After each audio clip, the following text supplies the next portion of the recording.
तो एक बायर जब किसी बिल्डर के पास अपार्टमेंट बाय करने जाएगा तो वो इन डॉक्यूमेंट का ध्यान रखे। कोई भी प्रॉपर्टी लेनी है उसको एनसी का सर्टिफिकेट की डिमांड करो। लोगों को बुला लेते थे, ये हमारी साइट है जी, ये देख लो, हम यहाँ पे एक प्रोजेक्ट बना रहे हैं, 50% पैसे पेमेंट ले लेते थे, बाद में ये बिल्डर भाग जाते। तो आप ये बोल रहे हो एक बायर को जब परचेज करना है तो उसको कहीं ना कहीं रेरा नंबर देखना जरूरी है। रेरा ऐसे नहीं रजिस्ट्रेशन नंबर दे देगी जी, रेरा तो पूरा चेक करेगी। फादर अपने घर पे है, गाँव में है या कहीं शहर में है, उसका बच्चा बाहर पढ़ने गया है, उनको ऐसी कॉल आती है तो उनको किस किस प्रिकॉशंस का ध्यान रखना चाहिए? उनको अपना पहले इंश्योर करें, बच्चे को फ़ोन करें, बच्चे ने नहीं फ़ोन आया अनेबल टू रीच, वहाँ पे स्टेशन में जाएं जी और वहाँ पे अपनी रिपोर्ट जो है लिखवाएं, कंप्लेंट दर्ज करवाएं, बस वो फिर उसके बाद पुलिस है, वो तो they are always ready to help. कितने फ़ोन चोरी हुए हैं रिसेंटली शो में, तो अब उसमें नुकसान तो बच्चों का भी है। कोर्ट रिलीफ नहीं देती उनको। मैं तो इस पॉडकास्ट के जरिए मैं बोलना चाहूँगा और मैं उनको भी कहना चाहूँगा जो लोग जी इनसे खरीद लेते हैं मोबाइल लेते हैं, बिल्कुल बिना बिल लिए, बिल्कुल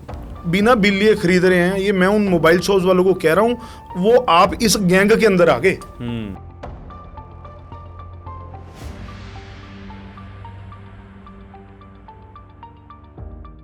hello everyone, this side Gautam Thakur from अशिवधानी।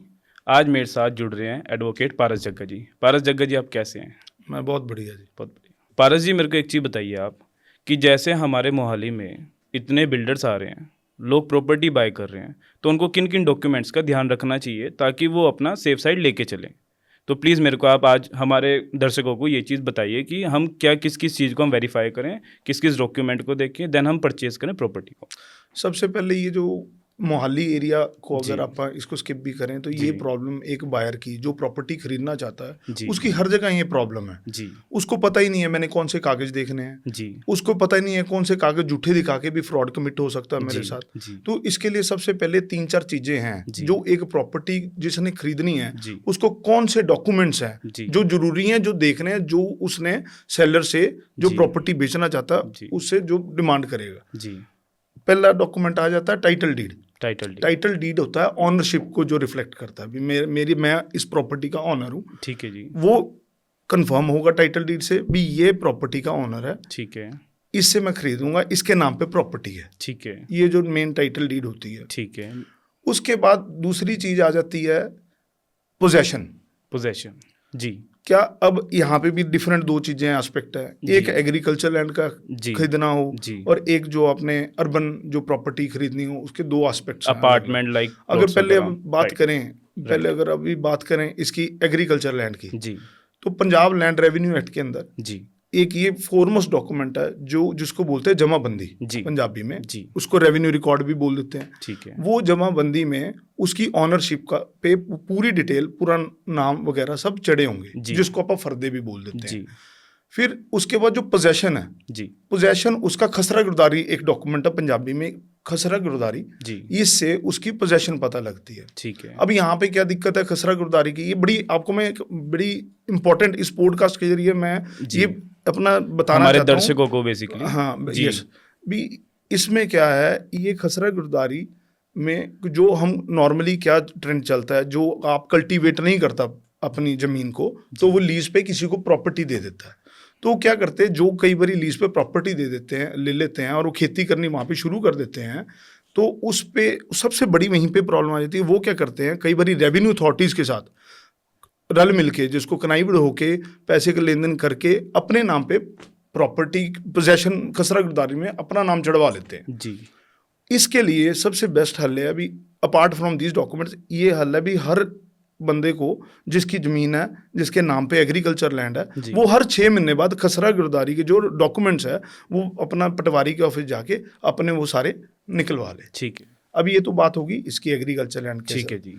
अब एक वर्ड आता है एनईसी, हाँ, जिसको बोलते हैं नॉन एनकम्बरेंस सर्टिफिकेट, ठीक है जी। वो जब भी कोई प्रॉपर्टी लेनी है, कोई भी प्रॉपर्टी लेनी है, उसको एनईसी का सर्टिफिकेट की डिमांड करो। अब जैसे ये तो आपने पारस जी मेरे से बात की, ये एग्रीकल्चर लैंड की बात करें, अर्बन एरिया की हम बात करें, एग्रीकल्चर लैंड की पर टाइटल डीड, उसमें टाइटल डीड वो होगा दूसरा जी, और इसमें जो टाइटल डीड आपके रेवेन्यू रिकॉर्ड से पता लग जाएगा। अर्बन की हम बात करते हैं, जो एग्रीकल्चर रेवेन्यू रिकॉर्ड से पता लग जाता है, ठीक है जी। तो उसके बाद अब एनईसी लेनी है, एनईसी कौन देगा, जी। हर बंदा जो बायर है जी। वो NEC लेगा, जिसको नॉन इनकम्बरेंस सर्टिफिकेट बोलते हैं। जी। वो तहसीलदार के ऑफिस में जाएगा और वो अपना एक कोर्ट फीस जितनी को लगती है सरकारी फीस, जी। वो देके जमा करा के वो तहसीलदार उनको एक NEC इशू कर देंगे, ठीक है। जिसमें सब कुछ लिखा होगा, ये प्रॉपर्टी मॉर्गेज है या नहीं है, उस प्रॉपर्टी के बारे सब डिटेल लिखी होगी।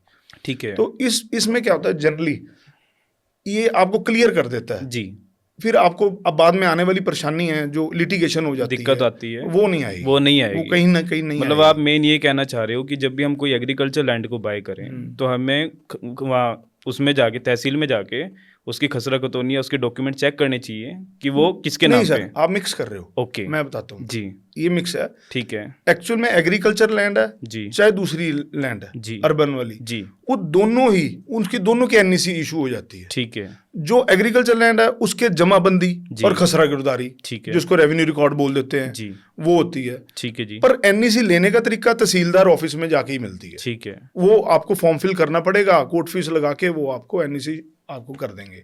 अर्बन एरिया में प्रोसेस थोड़ा सा एक डिफरेंट ये हो जाता है, जमाबंदी की जगह आप म्युनिसिपल कॉर्पोरेशन या काउंसिल जाके उस प्रॉपर्टी के बारे सब पता कर सकते हैं। उसमें कोई नहीं है, वो आपको सारी चाहे वो अपार्टमेंट्स हो या लैंड हो। हाँ, चाहे वो अपार्टमेंट्स और लैंड हो। इसमें ये चीज़ हमारी रेगुलर चलती है, तो इससे फ्रॉड कमिट होने के जो चांसेस हो जाते हैं वो कम हो जाते हैं। तो एक बायर जब किसी बिल्डर के पास अपार्टमेंट बाय करने जाएगा तो वो इन डॉक्यूमेंट का ध्यान रखे, देन वो फिर बाय करें। नहीं सर, मैं आपको बताता हूँ, जो बायर बिल्डर का ना, वो जो आजकल ये जो नया ट्रेंड चला हुआ है, जैसे अपने ट्राई सिटी में देख लो, अब बड़ी जो जोरों शोरों से गुड़गांव हो गया, ये हो गया, फरीदाबाद हो गया, यहाँ पे क्या है, ये बिल्डर्स का नया कंसेप्ट आ गया। बिल्डर क्या पहले क्या करते थे, बिल्डर 4-5 जने कलेक्टिवली हो जाते थे, पैसे उन फंड्स इकट्ठे करके वो एक ज़मीन खरीद लेते थे। ज़मीन खरीद के उसमें क्या करते थे, वो लोगों को बुला लेते थे, ये हमारी साइट है जी, ये देख लो, हम यहाँ पे एक प्रोजेक्ट बना रहे हैं, और 40% 50% पहले ही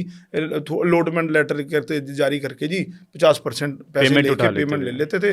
बाद में ये बिल्डर भाग जाते थे। इन चीज़ों को ओवरकम करने के लिए रेरा आया। रेरा क्या है? रेरा क्या है? Real estate regulation authority. ठीक है। ये 2016 में पार्लियामेंट में ये पास हुआ था। ये इन्हीं चीज़ों के लिए पास हुआ था भी, जो ट्रांसपेरेंसी लाने के लिए। क्या होता था पहले, क्या करते थे बिल्डर, ये कमिटमेंट कर देते थे, सर भी हम आपको जी पोजेशन है, साल के अंदर पोजेशन दे देंगे। ये फिर और कई तरह के होता कुछ और था, प्लान दिखाते कुछ और थे, ये करते थे। अच्छा। हाँ, ये बहुत चलता रहा है।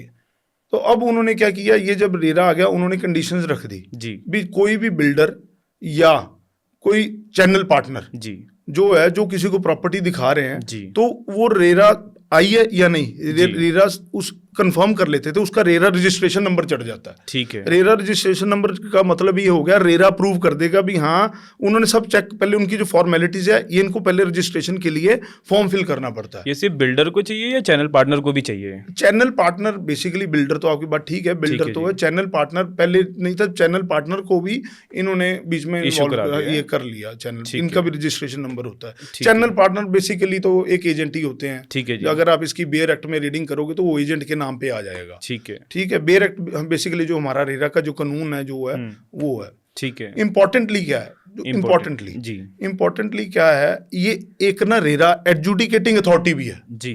एडजुडिकेटिंग अथॉरिटी क्या है, बायर और सेलर का कोई डिस्प्यूट हो गया, या बेसिकली सेलर को हम इसमें खास बात ये भी डेवलपर को कह देंगे, कॉलोनाइजर कह देंगे, इस तरह कह देंगे।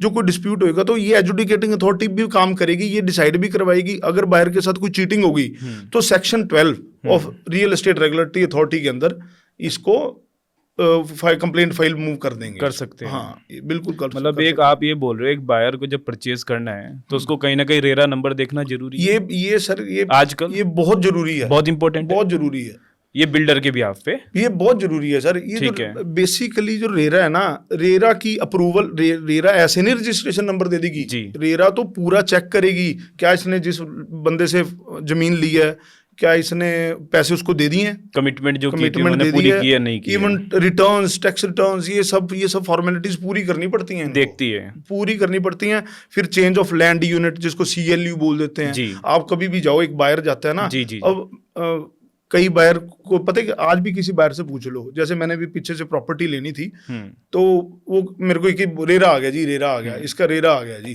वो फिर दूसरी बात ये कह देते थे जी ये तो CLU हो गया, CLU हो गया, हालांकि कहीं को यही पता ही नहीं भी रेरा क्या है, CLU क्या है। सो इसमें घबराना नहीं जी, अगर रेरा आया हुआ है और बाद में जो कमिटमेंट आपसे करते हैं वो जितनी कमिटमेंट है सब कुछ है, वो फॉर्मेलिटीज इनको उस फॉर्म में भरनी पड़ेगी, रजिस्ट्रेशन लेने के लिए भी हमारा ये प्रोजेक्ट है, हम इतनी टर्नओवर में हम इतनी देर में इसका पोजेशन दे देंगे, उसके साथ ये आपको एक अलॉटमेंट लेटर दे देते हैं। अलॉटमेंट लेटर तो वो हो गया, ये जरूरी है अलॉटमेंट लेटर देना। अपने एंड से और भी जो आप इंक्वायरी कर सकते हो आप कर लो जी। बेसिकली तो ये कॉलोनाइजर एंड डेवलपर है, इनकी रेपुटेशन भी मैटर करती है बहुत।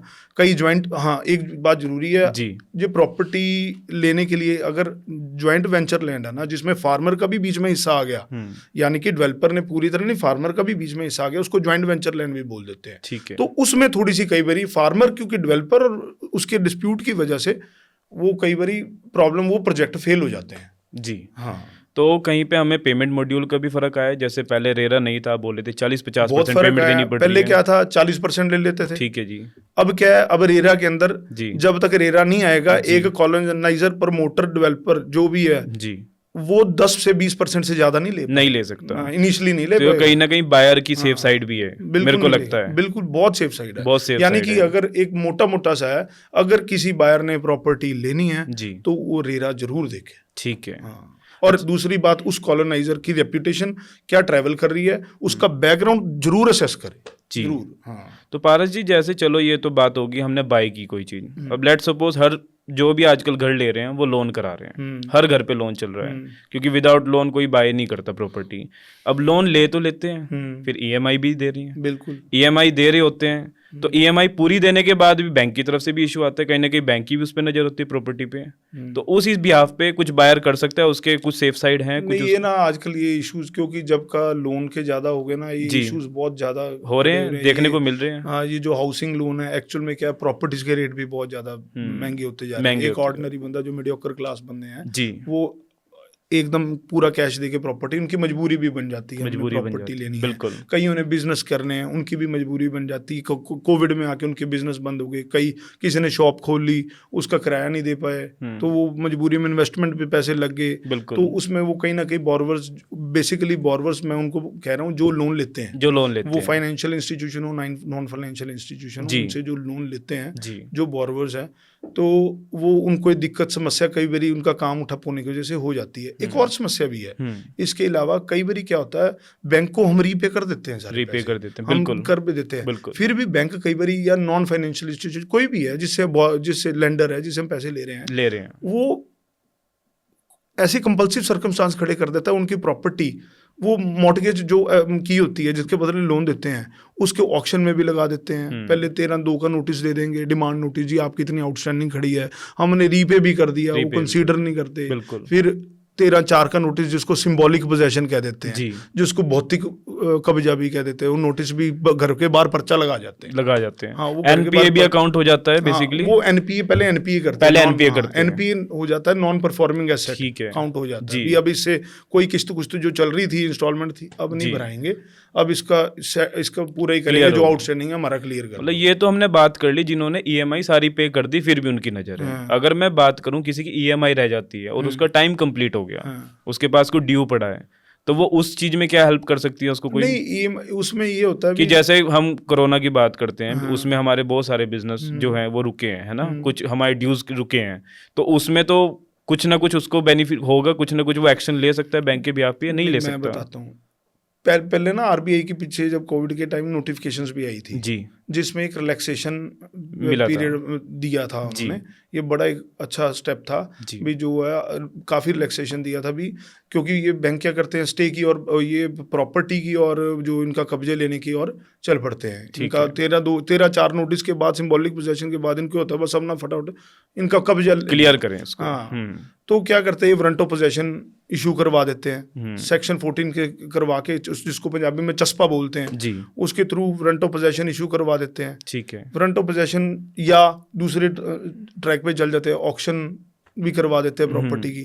तो फिर इन चीज़ों को इससे पहले भी अगर मैं आपको बात बताऊं तो एक ना इवैल्यूएशन की बात है। इवैल्यूएशन कई बारी क्या करते हैं, मान लो मेरी प्रॉपर्टी करोड़ रुपए की है बाजार जी। में, ये जान के कम इवैल्यूएट करवा देते हैं प्रॉपर्टी को, 50 लाख की करा दी, हालांकि हमारी तो प्रॉपर्टी करोड़ रुपए की है। यहाँ ये सारी चीजों को के लिए एक रिलीफ जरूर है, सोल्यूशन है डीआरटी। डीआरटी क्या है? DRT basically date recovery tribunal है, Okay. जिसको हिंदी में बोलो कर्जा वसूली न्यायालय। ठीक है जी। हाँ, ये डेट रिकवरी ट्रिब्यूनल जो है, इसके काम ये है अभी यहाँ पे एक हम ऐसे मान लो कोई बोरोवर आया, ठीक है जी, जिसकी ऑक्शन होने वाली है प्रॉपर्टी जी। या कुछ है, तो हम क्या करते हैं उसको 45 दिन में, मान लो 13/4 का नोटिस निकाल दिया सिंबॉलिक हाँ पोजेशन जी। का, तो उसके 45 दिन के अंदर अंदर हमें एक एसए फाइल करनी पड़ती है। ठीक है जी। एसए को बोलते हैं सिक्योरिटाइजेशन एप्लीकेशन, वो होती है सेक्शन 17 ऑफ सरफेसी एक्ट। ठीक है जी। हाँ, तो हम वहाँ पे अपनी एक अपील फाइल कर देते कर हैं सकते हैं भी स्टे के लिए। स्टे तो के लिए। कई चांसेस में स्टे मिल भी जाता है। जी। कई बारी जब जज साहब इंक्लाइन ना हो और हमें लगे भी ये बिल्कुल जेन्युइन है, तो बिल्कुल। वहाँ पे नोटिस इशू हो जाता है, ठीक फिर है। बैंक अपना आके एक्शन ले सकता है। हाँ, एक्शन नहीं ले सकता, ओके। वो अपना आके नोटिस के बाद अपीयर हो जाते हैं बैंक की तरफ से, जो ठीक है जी। उनके जो कौंसल होते हैं, बायर है बेसिकली, उनको मतलब रिलीफ मिल जाता है। आप बोल रहे हो अगर डीआरटी कहीं ना कहीं, हाँ बिल्कुल मिलता है, रिलीफ मिल जाता है। अगर जायज उनका केस है, अगर केस है। जायज हुई है, उनके नाजायज हुई है बैंक वालों ने की है, तो जी। मिल जाता है। मिल जाता है उस पे। हाँ, ये बिल्कुल है। बैंक भी आ सकता है, बैंक भी आ हाँ, सकता बैंक भी आ सकता है। बैंक ओए में अगर बैंक को भी है ना, पर बैंक का आजकल इतना ज्यादा अपना परसेंटेज रखते हैं कि वो भी कहीं ना कहीं एक बायर को इशू दिक्कत होती है। वो बोलते हैं कम टाइम में आप वो ज्यादा से ज्यादा लॉन्ग पीरियड लोन बढ़ाओ। जो बोरवर होते हैं ना बेसिकली, वो ये इशू के लिए एक इन बिटवीन में आपको और बता देता हूँ। जी। इसमें क्या होता है, अभी एक सेटलमेंट, हर बैंक की सेटलमेंट कमेटी भी होती है। ठीक है जी। उस आप क्या करो, अगर आप डीआरटी से पहले अपनी एक ना रिप्रेजेंटेशन या एप्लीकेशन दे दो भी मेरा ये खाता है जी, मेरा ना इसको सेटलमेंट कमेटी में भेज के मेरी ना ये सेटलमेंट करवा दो। मतलब ये बायर कर सकता है बेसिकली, बायर या बोरोवर। बोरोवर आप बैंक की लाइन में बोरोवर ही कहेंगे, उसका कारण ये है बोरो किया उसने। ठीक है जी। ठीक है। तो वो क्या करते हैं, वो सेटलमेंट कमेटी में चले जाते हैं, अपनी मेरी एप्लीकेशन मूव कर देते हैं भी बैंक को ऑथराइज्ड ऑफिसर को मूव कर दी, या ब्रांच मैनेजर भी मेरी सेटलमेंट कमेटी को ये भेज दो, तो मेरा जो है या तो खाता रेगुलराइज कर दो जो एनपीओ हुआ है जी, या इसको क्या करो, या इसकी सेटलमेंट कर दो, वन टाइम सेटलमेंट कर दो। तो अब ये फिर ये बैंक का प्रेरोगेटिव होता है, उसने क्या करना है, वो सारी चीजें वो मतलब हम बैंक पे चल जाते हैं उसका फिर। हाँ, फिर उसके बाद नहीं आता तो फिर आप डीआरटी में अपना स्टे प्रोसीडिंग के लिए जा सकते हो, जो आपको लगता है। बिल्कुल बिल्कुल। सिमिलरली बैंक भी अपना, मेरे को लगता है ये इन्फॉर्मेशन जो हमारे दर्शक देख रहे हैं उनको बड़ी हेल्प मिलेगी, क्योंकि बहुत जरूरी है। बहुत मैं देखता हूँ, मेरे पास आसपास केस देखता हूँ पारस जी, कि हर घर में लोन चल रहा है। अब वो इसी चीज़ से दिक्कत है, हमारी ईएमआई भी जा रही है, उसका प्रेशर इतना बड़ा हुआ है, बैंक की तरफ से रिलीफ नहीं मिल रहा, पर्चे घर के बाहर लग रहे हैं, तो उनको कहीं ना कहीं मेरे को लगता है इस वीडियो के थ्रू उनको हेल्प मिलेगी ही मिलेगी। सर ये मिलनी चाहिए, इसके अनअवेयरनेस है, एक लेमन या आम बंदे को तो ये चीज़ों का पता नहीं। बिल्कुल बिल्कुल। हाँ, इसके साथ में ये भी जरूर बताना चाहूँगा, बैंक भी अपना, जब बैंक को लगता है भी रिकवरी इफेक्ट करवानी है, पहले वो जेन्युइन उसको डिफॉल्टर करार कर देते हैं, जब वो दिखा देते हैं सारे डॉक्यूमेंट्स, वो भी डीआरटी में ओए फाइल कर देते हैं। ओके। हाँ, वो उसको बोलते हैं ओरिजिनल एप्लीकेशन। ठीक है जी। हाँ। अच्छा, जैसे कि हम बात कर रहे थे पारस जी लोन के लिए, है ना, ये एग्रीकल्चर लैंड पे भी हम ले सकते हैं, फार्मर को भी। ये सर खाली लोन में भी बड़ी चीजें हैं जी। लोन में लैप है, loan against property, CC limits होगी, जो लिमिट बनवा लेते हैं, ठीक है, उसके लिए भी है। ये डीआरटी सबके लिए है, सबके लिए। हाँ, भी जो बोरोवर है जिसने बैंक से किसी ना किसी तरीके से पैसे लिए होंगे, मतलब हम ये बोल सकते हैं कि जो हमारे फार्मर हैं, जो हमारे फार्मर भाई हैं, उनको भी इस चीज़ का रिलीफ है, वो इस थ्रू जा सकते हैं। बिल्कुल ठीक है, बिल्कुल। उनकी सीसी लिमिट्स भी होती हैं सबको, उनको भी कुछ चेक, उनके लिए भी कोई बनाए लो, मतलब उनको सेम इसी रास्ते पे जाना है, सेम इसी रास्ते। सेक्शन 17 सरफेसी एक्ट के अंदर ही वो अपनी अपील फाइल करते हैं। तो सबसे पहले वो अपने नियर बाय तहसील में जाएंगे या कहाँ पे इस चीज को जा सकते हैं? वो बैंक में जाएंगे, वो बैंक में जाएंगे, कर लो हमारे साथ, ठीक है जी, मतलब वो रास्ता ले सकते हैं, बैंक में जाके बातचीत कर सकते हैं। बिल्कुल ठीक है। हाँ, अच्छा, एक चीज़ और बताइए, आजकल बड़ा हॉट टॉपिक है ना कि साइबर क्राइम हम देखते हैं कि आजकल कॉलर ट्यून पे भी वो चीज़ आ रही है कि आप अननोन ऑफिसर्स के कॉल आ रहे हैं कि आपके बच्चे को हमने बिठाया हुआ है, जेल में बैठा है। अभी रिसेंटली आपने देखा एक वो वीडियो वायरल हुआ है लव कटारिया का, उसके फादर साहब को ऐसे ऐसे कॉल आया पुलिस वाले का कि क्या कहते हैं आपके बच्चा रात दारू पी के ड्राइव कर रहा था और हमने वो पकड़ लिया, मतलब एक्सीडेंट हुआ है, वो हमारे जेल में बैठा है। एआई के थ्रू वो बातचीत हुई है। उसने जब उसके फादर साहब गए रूम में देखने अपने बेटे को कि लव कटारिया को, तो वो तो क्या देखते हैं मेरा बच्चा बराबर में ही है। फिर उन्होंने ध्यान से उसकी बात सुनी, सर कौन से थाने में, कौन से कहाँ पे मेरा बच्चा है। फिर उन्होंने उस पर रिएक्ट किया कि फिर उससे पता चला कि वो सब एक फ्रॉड कॉल थी। तो आजकल ये बड़ा स्कैम चल रहा है, तो उसमें हम क्या कुछ कर सकते हैं अगर ऐसा किसी के साथ हो रहा है कि चलो मैं मानता हूँ कि वो तो उनका बच्चा उनके साथ था, लेट सपोज कोई फादर अपने घर पे है, गांव में है या कहीं शहर में है, उसका बच्चा बाहर पढ़ने गया है, उनको ऐसी कॉल आती है तो उनको किस किस प्रिकॉशंस का ध्यान रखना चाहिए, उनको क्या करना चाहिए, सबसे पहले स्टेप क्या होगा उनके लिए?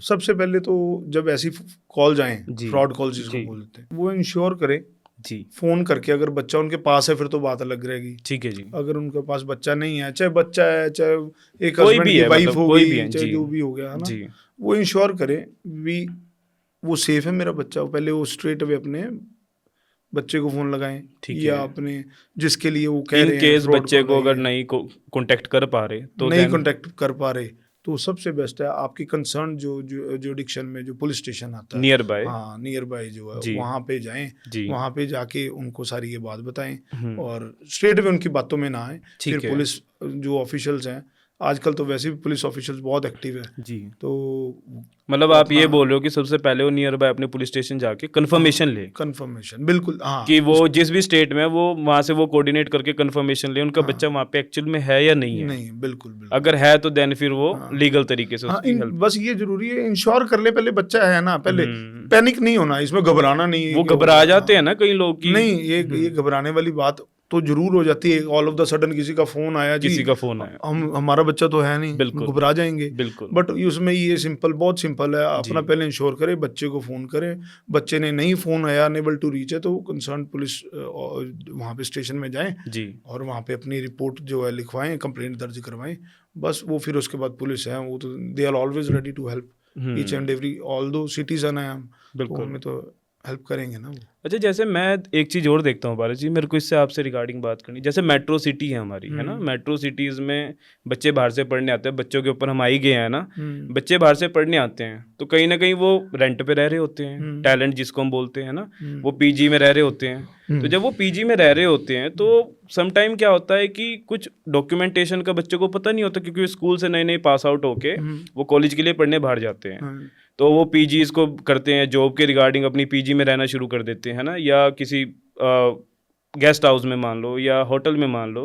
अगर हम पीजी की बात करते हैं रेंट की, तो जब पीजी में रह रहे हैं तो सम टाइम क्या हो रहा है कि वो लीगल तरीके से देख ही नहीं रहे हैं, ना उनको ओनर देख रहे हैं, ना टैलेंट देख रहा है। तो उनको क्या किस फॉर्मेट पे चलना चाहिए कि लेट सपोज मैं कहीं रेंट पे जाता हूँ, मैं कहीं रेंट पे देख रहा हूँ कोई घर को, और मैं नया बच्चा हूँ किसी नए शहर के लिए, तो मैं उसको कैसे जस्टिफाई करूँगा कि क्या एग्रीमेंट होना चाहिए, क्या उसके डॉक्यूमेंटेशन होनी चाहिए कि मेरे लिए, ताकि मेरा भी सेफ साइड रहे, सामने ओनर का भी सेफ साइड रहे। आप क्या इसमें अपना सुझाव दोगे? इसमें सुझाव बड़ा सिंपल है सर, ये इसमें तो चलो मेरे को ऐसा लगता है कि पता ही होगा बच्चों को, पर सम केस नहीं पता होता, बच्चा जब बाहर निकलता है बच्चा तो हो होती कोई है। भी हो, सबसे जी। पहले एक चीज समझिए, जी, दो चीजें हैं, एक पीजी वाली चीज है, एक है टेनेंट और स्ट्रेट अवे जो ओनर की जो हाँ जी, रिलेशनशिप हाँ जी, हाँ जी। अगर हम जाते हैं, बच्चा भी जाता है, कोई भी जाते हैं, तो अगर तो सीधा हमारी बात हो रही है ऑनर से, तो हम रेंट डीड बनवाएंगे। ठीक है ये जी। रेंट डीड इवन के दोनों के लिए, ऑनर के लिए भी अच्छी है और उनके लिए भी अच्छी है। रेंटेड। उसका कारण क्या है, दोनों के लिए क्यों अच्छी है, टेनेंट ऑनर के लिए? अब क्या है, आपने जैसे बोला हैरेस हो जाते हैं, हैरेस हो जाते हैं, है ना, बिल्कुल कोई बिल्कुल। पता नहीं कब उठा के इनको। मैं रिसेंटली आपको एग्जांपल दे रहा हूँ, मेरे को एक हस्बैंड वाइफ रात को रोड पे मिले हैं, हाँ, लगभग 8-9 बज रहे थे शाम के। तो मैं देखता हूँ, मैं पूछता हूँ, वो कहते हैं कि हमें रहने के लिए कोई गुरुद्वारा बता दो आसपास। मैंने कहा यार ऐसा क्या हो गया, उनका सामान उनके साथ में, कि हमें ओनर ने निकाल दिया। मैं क्या उन्होंने पहले कुछ आपको बताया? नहीं, कुछ नहीं बताया, निकाल दिया। वो मंदिर के बाहर मेरे को मिले, तो मैं बड़ा ना उस पर एकदम सरप्राइज हो गया कि मैंने कहा यार ऐसा कैसे हो सकता है कि, और देखो एक मैन एज अ मैन हम वो चीज़ सर्वाइव कर लेते हैं, बट एक वुमेन भी अगर साथ में, तो वो कैसे, वो उसके पास रास्ते ही कुछ नहीं बचा। वो रास्ता तो नहीं बचा ना सर, हम रेंट एग्रीमेंट नहीं करते, वही दिक्कत है ना। अब देखो जो अगर उन्होंने लिखा है अभी, अगर इनको आपने मतलब इनके साथ टर्मिनेट करना है आपने, या इनको चाहते हो भी ये टेनेंट है, हमें ऑनर भी है जी, तो अगर चाहते हैं टेनेंट हमें खराब कर रहे हैं कहीं ना कहीं, तो एक रेंटेड में ये भी कंडीशन होती है, वन ऑफ द कंडीशन में कंडीशन तो होती है बिल्कुल भी अगर आपको जाना है तो 1 महीना प्रायर टू दैट हम नोटिस दो। ये मतलब ओनर या टैलेंट की बात करें, दोनों की साइड है? देखो हाँ, दोनों की side as per the conditions. अब जब वो हो जाता है तो वो एक ऑनर के मन में भी ये चीज आती है भी मैं इसको आउटराइटली नहीं घर से इनको निकाल सकते, नहीं कर सकता। इससे वो अगर कंसर्न पुलिस स्टेशन में चले गए, आप बोले भी हमें तो रास्ते में निकाल दिया, देखो हमारा रेंट एग्रीमेंट बिल्कुल नोटिस नहीं दिया, तो लीगल एक्शन होगा उसके ऊपर, लीगल एक्शन हो जाता है, होएगा। हाँ, ये रेंडेड करवाओ। अगर पीजी का है तो पीजी का भी एक चीज और देखने को मिल रही है, पीजीज इतने सारे बन गए हैं कि आई थिंक मुझे लगता है कि उनमें भी हमें कुछ रजिस्टर्ड या कुछ देखना चाहिए, क्योंकि उसका भी कोई लाइसेंस होता है नहीं होता। देखो पीजी रन कर लाइसेंस तो हर चीज के लिए चाहिए। ओके, पीजी रन करने के लिए एक्चुअल में इसमें ना दो बातें हैं जी। एक तो जो लैंडलॉर्ड है, मकान मालिक है, जो वो खुद पीजी रन कर रहा है, ठीक है जी, एक बात। हाँ जी। एक दूसरी बात है जो यहाँ पे जो ट्राई सिटी में जो अब चल रहा है कल्चर, बड़े शहरों में जो कल्चर चल रहा है, देखा जाए, हाँ जी, तो उसमें क्या है, अब कई लोग पीजी एक बंदे से किराए पे ले लेते हैं, ऑनर से किराए पे वो जगह ले लेते हैं, ठीक है जी, उनसे कर लेते हैं एग्रीमेंट भी हम इस पे पीजी रन करेंगे, ठीक है। अब आपका उनके साथ डायरेक्ट कनेक्टिविटी है या आपकी ऑनर के साथ है, जो तो पीजी वो रन कर रहे हैं, तो आपकी जो कन्वर्सेशन है या जो आपके अग्रीमेंट्स होंगे वो आपके जो पीजी रन कर रहे हैं उसके साथ एग्रीमेंट्स होंगे, तो आपको करवाना जरूरी है, ये करवाना जरूरी है। नोटरी उसमें कुछ बहुत लंबा प्रोसीजर नहीं होता, ठीक है जी। हर वहां पे आप कोई भी कोर्ट में जाओगे, वहां पे स्टेनो होते हैं, वहां पे उनके पास एक बेसिक फॉर्मेट पड़े होते हैं, उन्होंने क्या करना है, कोई स्टैम्प पेपर पे लिखा देना, उसको प्रिंट आउट करवा देना है, तो उसको साइन नोटराइज करवा दिया, तो एक आपका एक सफिशिएंट डॉक्यूमेंट। मतलब आप ये बोल रहे हो जो पीजी रेंट पे ले रहे हैं उनके लिए भी ये सेफ साइड है, हाँ, और जो पीजी रेंट पे दे रहे हैं, हाँ, उनके लिए भी ये सेफ साइड है, बिल्कुल। मतलब उनको ये चीज करा लेनी चाहिए। मतलब इसमें ना ये नहीं करना चाहिए चल छोड़, नहीं, इग्नोर नहीं करना चाहिए, कई बारी ना जो ऑनर होते हैं वो प्रेफर नहीं करते रेंट एग्रीमेंट, उसका कारण उनकी एक वो आ जाती है, इनकम में आ जाती है, वो इनकम टैक्स के रिटर्न के हिसाब से कंसील करना है कहीं, तो इसके लिए वो खुद ही वाइड मार जाते हैं। ओके, तो बट अपने को जो क्वेश्चन रेलेवेंट वो आपका है, तो अपने को एक रेंडेड बनवा लेनी चाहिए, करवा लेनी चाहिए, उसमें कोई इतना लंबा वो नहीं है, कोई प्रोसेस नहीं है, कोई process, it will take hardly half an hour to 1 hour, हाँ, तो सब हो जाता है, कोई इसमें बहुत बड़ी बात नहीं है। अच्छा, जैसे अभी हम चंडीगढ़ की बात करें तो रिसेंटली चंडीगढ़ में दिलजीत दोसांझ भी आया, शो का बड़ा क्राउड था, आप देख रहे थे ना, तो क्राउड में सबसे जो मेन वीडियोस बाहर आई है, दिलजीत तो ऑल ओवर सुपरस्टार है ही हमारे, लेकिन मैं बीच में देखता हूँ स्नीचिंग बहुत हो रही है, मतलब फ़ोन चोरी हो रहे हैं, है ना, कितने फ़ोन चोरी हुए हैं रिसेंटली शो में, तो अब उसमें नुकसान तो बच्चों का भी है, बच्चे पता नहीं कैसे कैसे करके अपने फ़ोन लेके आ रहे हैं, पब्लिक का लॉस तो हो ही रहा है ना। अब वो जो फ़ोन जा रहे हैं वो बेसिकली कहीं ना कहीं बिक रहे होंगे, कहीं ना कहीं शॉप पे जा रहे होंगे, या कहीं ना कहीं जो स्नीचिंग कर रहे हैं वो रखेगा तो है नहीं अपने पास, तो उस बिहाफ पे क्या उसको एक्शन लेना चाहिए, जिसको वो दे रहे हैं फ़ोन, उसको क्या उसमें प्रिकॉशंस लेने चाहिए कि लेट सपोज कि किसी ने कोई फ़ोन स्निच किया और वो देन वहाँ पे शॉप पे जाके उसको बेचना शुरू कर दिया, उसको शॉप वाले को नहीं पता, तो शॉप वाले के लिए भी कुछ बनाए लीगल तरीका वो, ताकि वो उसको जस्टिफाई करें। देखो बात ये ना, कहते ना हम अपने लिए नहीं अवेयर हैं, हम चंद पैसे के चक्कर में हम अपने आप को उस जगह पे डाल लेते हैं जी, इसे bar to regal out from there it is very much tough. मैं बताता हूँ जी, जो आप वर्ड बोल रहे हो स्नैचिंग बनाई इसलिए है, राज आते कि किसी की चेन खोली, किसी का मोबाइल खो लिया, अभी कंसर्ट में दिलजीत दोसांझ के कंसर्ट में VVIPs आए हुए थे, बिल्कुल आपको पता ही है, हाँ जी, वहाँ पे इतना को रश हो गया था मैसिव कि स्नैचिंग तो पॉसिबल था ही, और कुछ लोग जो ये शरारती लोग हैं जिसको ऑफेंडर बोल देते हैं, हाँ जी, जो क्रिमिनल माइंडेड हैं, वो जाते ही इसलिए, बिल्कुल इसी काम के लिए, तो इसके लिए ना कोर्ट बहुत सख्त हो गई है। ओके, बहुत सख्त हो गया कोर्ट। अच्छा, कोर्ट रिलीफ नहीं देती उनको। मैं तो इस पॉडकास्ट के जरिए मैं बोलना चाहूंगा भी जो ये बंदे ये जो हरकतें करते हैं, गलत हरकत है, ये करनी छोड़ दें। और मैं उनको भी कहना चाहूंगा जो लोग जी इनसे खरीद लेते हैं मोबाइल, बिल्कुल बिना बिल लिए, बिल्कुल बिना बिल लिए खरीद रहे हैं, ये मैं उन मोबाइल शॉप्स वालों को कह रहा हूं, वो आप इस गैंग के अंदर आ गए, मतलब वो भी कहीं ना कहीं इस ग्रुप का हिस्सा फॉर्मेशन ऑफ गैंग हो गई है। फॉर्मेशन ऑफ गैंग क्या है, एक ने बेचा मैं तेरे को ले जाऊंगा, तू ऐ करी, तू मतलब उनकी सेटलमेंट हो रही है आपस सब में। सिस्टम बने हुए हैं, तो वहां पे जो जजेस भी हैं ना, उन्होंने एक बड़ा हार्श व्यू लिया हुआ है, और कहीं ना कहीं अच्छी बात भी है ये सोसाइटी में। बिल्कुल बिल्कुल ये जरूरी है, जरूरी इम्पोर्टेंट है, हाँ। इम्पोर्टेंट कोई भी स्टोलन प्रॉपर्टी, मैं आप इसके माध्यम से बताना चाहता हूँ, कोई भी स्टोलन प्रॉपर्टी रिसीव करने वक्त जो रिसीवर है, चाहे कोई भी चीज चुराई गई है, उसका रिसीवर है, उसको ये चीज, अगर तो बिल पॉसिबल नहीं होते आजकल, हर चीज के बिल होते हैं, बिल्कुल बिल्कुल, बिल ना देखे, वेरीफाई जरूर करे ये किस चीज से आई है, इसमें उसको भी बीच में खतरा है, उसके ऊपर भी FIR लॉज हो सकती है। ये मैं आपको बड़ा स्ट्रिक्टली ये मैं लोगों को कहना चाहता हूँ। बिल्कुल बिल्कुल, ये प्लीज ये तो मैं चाहता हूँ कन्वे हो जाए बात, लोगों तक पहुंचे बेसिकली, बिल्कुल पहुंचे, क्योंकि हमें पता ही नहीं लगता। देखो बात सुनो ना, मैं अब मान लो मैं शॉप रन कर रहा हूँ, किसी भी मेरा कोई भी आर्टिकल कोई स्नैच करके चोरी करके ले आया, मैंने क्या करना है, जैसे वो एक लथार्जिक सा वे होता है, हाँ जी ठीक है जी यार इसके पैसे इतने हैं, तू मैंने इन्हें दे जा, गल खत्म होगी। बिल्कुल, but we should aware of it. मतलब कोर्ट कहीं ना कहीं अब इस पे, if the thing if a mobile needs a bill जी, अब देखो जी, अब मैंने आज मोबाइल ले लिया, हाँ जी, शॉपकीपर को ये तो पता है ना भी इस मोबाइल पे ये वो मॉडल चेक कर लेगा कितने साल चला है। बिल्कुल, मान लो जो 6 महीने चला है, तो स्वाभाविक है एक जेन्युइन जो बेचने आया है सेलर है, उसके पास उसका बिल हो गई होगा, तो वो बिल है तो दिखा दे, वो खरीद ले, कोई दिक्कत ही नहीं है, कोई दिक्कत, नो प्रॉब्लम, फिर कोई दिक्कत नहीं है। और स्नैचर्स के लिए तो मैं फिर कहना चाहूंगा जी, ये जो हरकतें छोड़ दें, बढ़िया है, आने वाले टाइम में ये इनको कुछ हासिल नहीं होगा, हाँ कोई वो नहीं होगा, ये जेल में ही रहेंगे। अच्छा, प्रॉपर्टी को लेके भी मैं देख रहा था, आजकल नया कल्चर चल रहा है सॉफ्ट लॉन्च प्री लॉन्च का ना, तो प्री लॉन्च और सॉफ्ट लॉन्च बेसिकली है क्या? सॉफ्ट लॉन्च हमारा हो गया कोई प्रोडक्ट प्रॉपर्टी जब हमारी बनी भी नहीं है, और प्री लॉन्च में जब वो उसको लॉन्च कर देते, लॉन्चिंग से पहले प्री लॉन्च आ गया।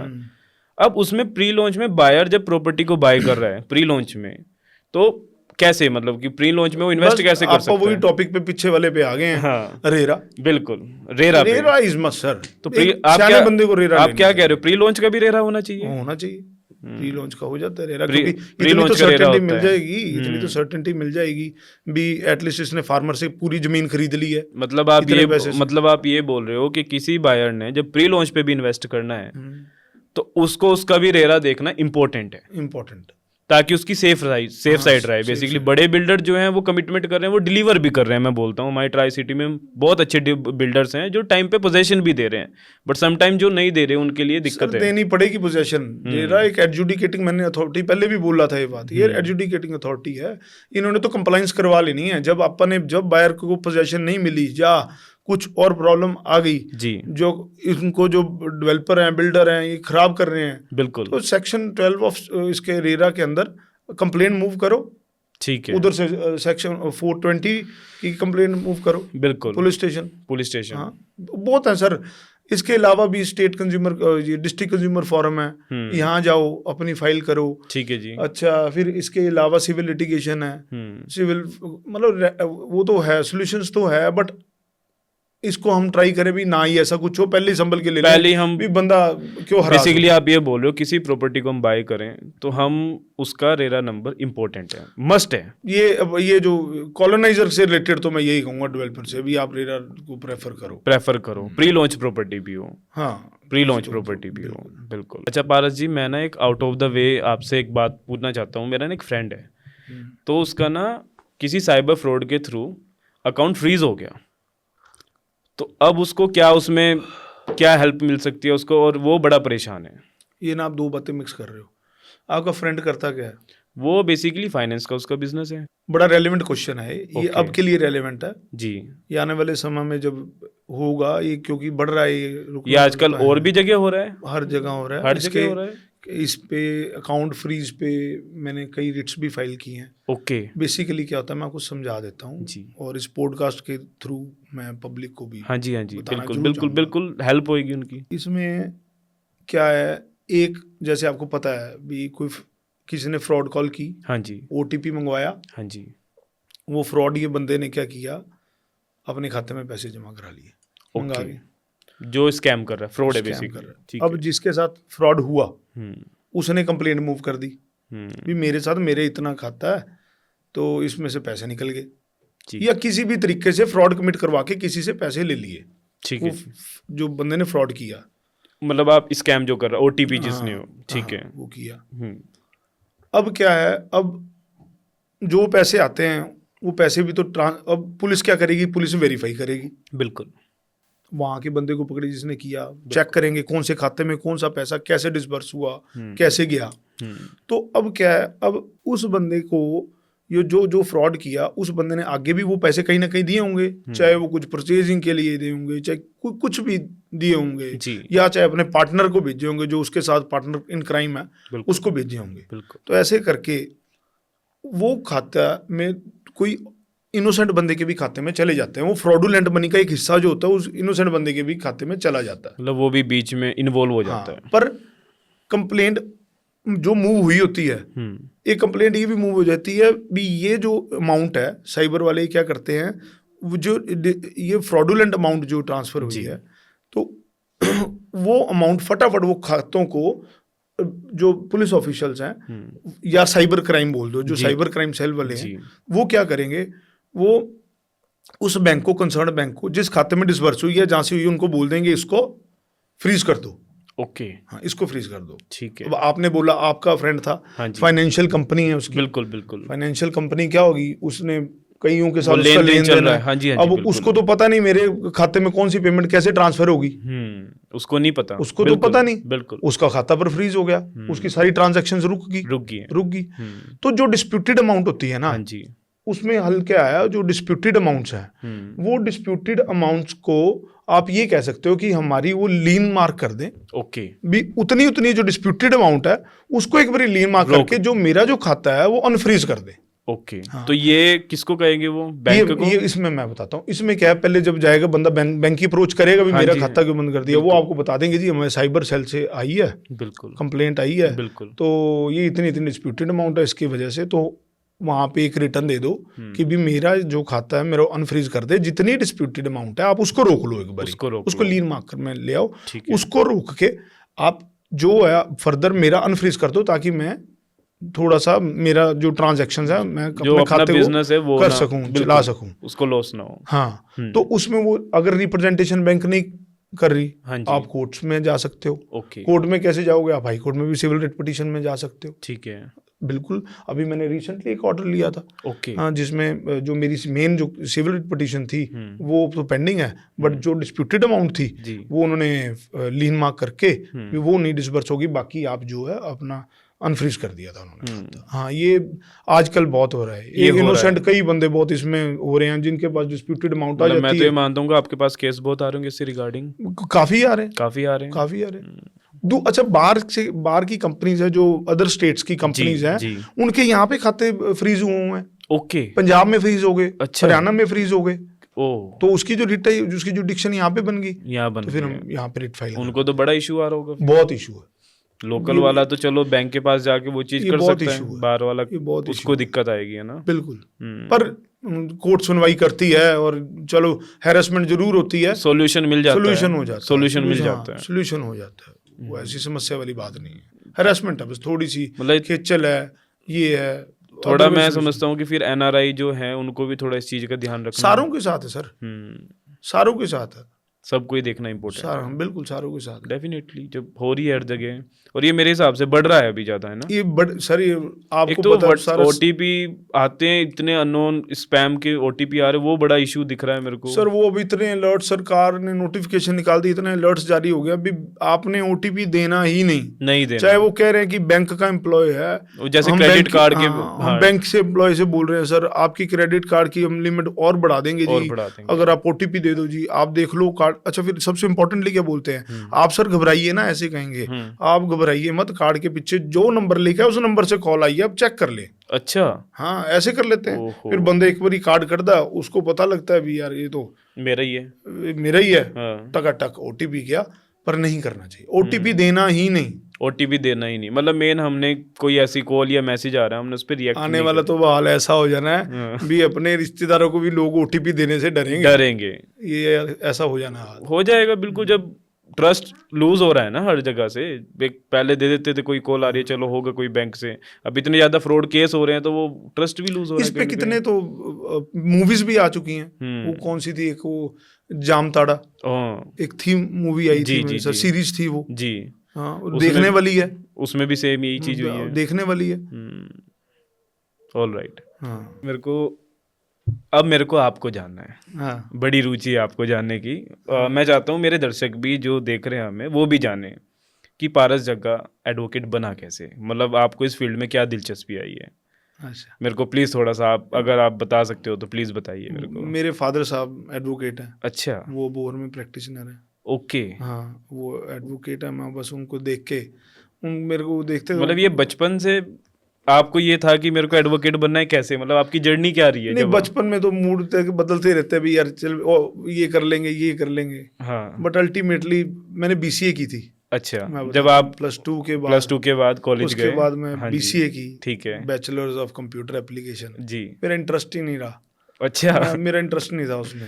होता तो कर है ली, हर क्योंकि लौंडे मेरी का। सिस्टर ने बीसीए की थी, हाँ, एमएससी की, तो मैंने कहा चल मैं भी बीसीए कर उस लेता हूँ। टाइम पे उसको यंग होते हैं ना तो सोचते हैं कि चल ये कर रहा है मेरा दोस्त, मैं भी ये कर लेता हूँ। मेरी रियल सिस्टर ने बीसीए की थी, मैंने भी बीसीए कर कर लेते ली। हैं, कर लेते हैं। हाँ फिर उसके बाद क्या हुआ, फिर मैं कर नहीं है, फादर साहब वाली लाइन गुड है, ये बढ़िया है। फादर साहब का क्या रहा घर में इन्वॉल्वमेंट वो जब बस वो? उनका इन्वॉल्वमेंट यही होती है, किताबें में पढ़ना, वहाँ बस शुरू से देखते थे, कोई जजमेंट आ रही है, कोई डिस्कस कर रहे हैं। वो घर में मेरे कल्चर फादर, शुरू से ही वो हाँ, चीज हो रही थी आपकी आंखों के मेरे सामने। फादर साहब की एक आदत बहुत डेडिकेटेड थे। बहुत डेडिकेटेड थे। मैं नहीं मतलब डेडिकेटेड तो आप भी मेरे को लगते नहीं हो। नहीं, मैं तो उनके बराबर कुछ भी नहीं हूँगा। वो तो देखो वो उन्होंने- तो हर बच्चा। वो शुरू से ही वो टॉपर है, स्कॉलरशिप्स पे पढ़े हैं वो अच्छा, शुरू से ही। ओके। हाँ तो बस उनको देखे फिर मैंने लॉ कर ली। अंकल जी को देख के, हाँ हाँ। फिर 1 साल में जुडिशरी की तैयारी करने दिल्ली भी गया था। तो मतलब ये किस्सा कहाँ से शुरू हुआ? अबोहर से? अबोहर से आपने मैंने बीसीए की। बीसीए करी? बीसीए के बाद फिर मैं पंजाबी यूनिवर्सिटी पटियाला पटियाला चले कैंपस गए? से मैंने लॉ की। ठीक है। उसके बाद मतलब आप फादर साहब को देख देख के उसमें गए हो या फिर नहीं, बस क्योंकि फिर एंड में फादर साहब के प्रोफेशन में जाना था, मुझे ऐसा था वही ठीक है। मतलब शुरू से आपने ये चीज सोची हुई थी कि मेरे को यही करना है या कुछ और? मैंने आपको पहले भी बताया कि मैं बीसीए के बाद मेरा मूड बन गया दोबारा लॉ पे भी मैं यही परस्यू करूंगा। हाँ लॉ ही परस्यू करूंगा। ठीक है। तो मतलब अंकल जी का पर शुरू मजा आ रहा है, ये प्रोफेशन अच्छा है। मजा आ रहा है। हाँ, बहुत अच्छा प्रोफेशन। कईयों की मदद भी हो रही है, कईयों की मदद भी हो रही है। मैं बहुत देखता हूँ कि आजकल होना चाहिए कि कितने लोग हैं जो जिनको नॉलेज ही नहीं है इस बारे में, लोगों के बारे में ही नहीं पता।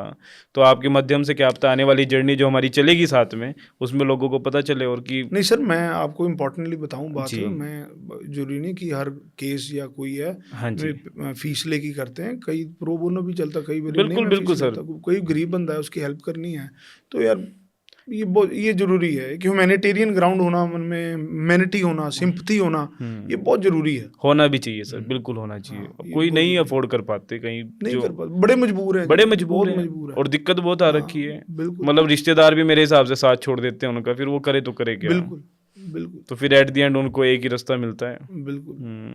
मतलब आप ये बोल रहे हो कि आपकी अबोहर से जर्नी शुरू हुई है जब आप खुरापाती थे पढ़ाई में, ऐसे थे या बड़े मासूम टाइप थे आप जब स्टडी करते थे? नहीं, पढ़ाई अपनी ठीक रही है जी, पढ़ाई हाँ, अपनी अच्छी रही है। बहुत हाई लेवल पे गए हैं। ओके, हाँ बस जो जितना तब चाहिए हो जाता था, बीइंग कॉलेज में जितने नंबर चाहिए उतने ही लेते थे। उतने ले लेते हाँ, थे? उतने कितने ले नंबर लेते कुछ बात कर सकते हैं? 60% 70%। अब कंपटीशन बहुत हो गया, अब तो 90%। अब तो 93 वाला भी बोलता है मेरे कम आए हैं। बिल्कुल उस टाइम तो 60-70 वाले सोचते थे यार मैं तो पता नहीं बहुत एजुकेटेड हूँ। उस टाइम कल्चर भी इतना नहीं था, इतना एजुकेशन को लेके लोग इतने वो नहीं थे। आजकल वो ट्रेंड है, बच्चा बहुत एक्सपर्ट हो रहा है। बिल्कुल। नहीं बहुत अच्छा लगा आपकी जर्नी मुझे भी जान बहुत के। मजा आया आज, मजा आया आपको? बहुत मजा आया।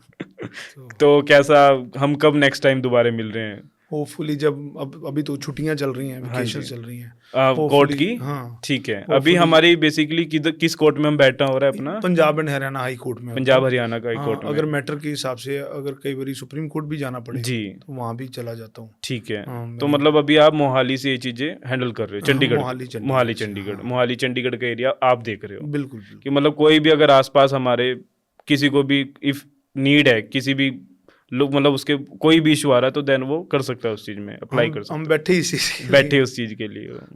चलो थैंक यू सो मच पारस जी, आप हमारे शो में आपका बहुत बहुत धन्यवाद इस चीज़ के लिए। और बहुत जल्दी हम आपकी जर्नी में और आगे बढ़ते रहेंगे, जैसे जैसे आप और हासिल करते रहोगे अपनी जर्नी में, कुछ ना कुछ अचीवमेंट लेते रहोगे, फिर हम बैठेंगे यहाँ दोबारा शो पे और देन फिर हम दोबारा उस चीज़ के बारे में डिस्कस करेंगे। बाकी हमारी जितनी भी ऑडियंस है जो हमें देख रही है उसको कहीं ना कोई हेल्प हुई होगी इस चीज़ को लेके ना। और अगर कोई भी आपसे कांटेक्ट करना चाहता है या देखना चाहता है तो वो कोई भी मतलब लॉ से रिगार्डिंग आपसे कन्वर्सेशन करना चाहता है तो वो आपको by Insta by social media के थ्रू कनेक्ट कर सकता है। Any time. Done, thank you so much sir. Okay ji.